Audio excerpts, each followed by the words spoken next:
Sige. Sige. Number 10. Number 2. We are waiting for number 8. Asan po si number 8? Gusto ko din malaman, kasi bago po ako sa ganitong klaseng event, yung damit po na isinusuot nila magkakaiba at mayroon pong standard na dapat isuot. Meron. Meron. Parang sa gymnastics, yes, board shorts, no? Maminus kapag, ano po? Minus ka ng puntos during physique short, then sinot mo ay pang basketball short.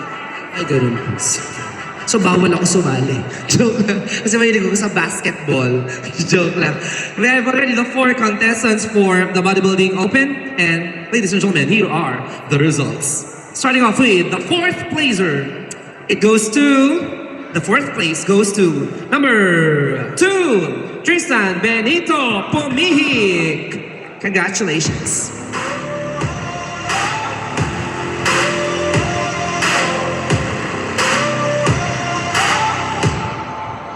Thank you very much. Number 2, congratulations.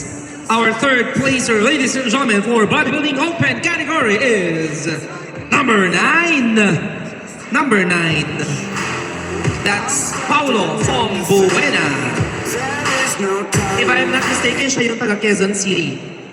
Yes. And it's now between number 8 and number 10. Medyo baguhin naman natin ngayon. Ang champion ang una kong i-award.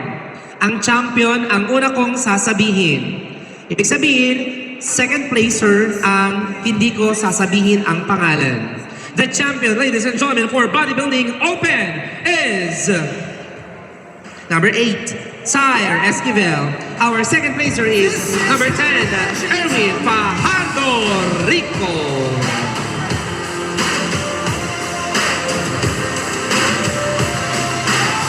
This is how legends are made. I'm cranking up on the throttle, victory is mine. Congratulations.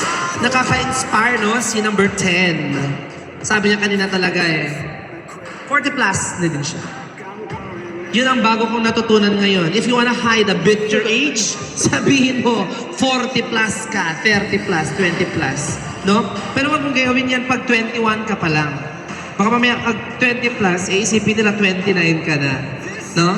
If you are over 25, yun, mag 20 plus ka na. Congratulations, ladies, friends.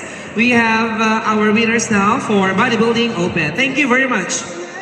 Just a short recap. Our champion is number 8, Esquivel. Our 2nd placer is Rico.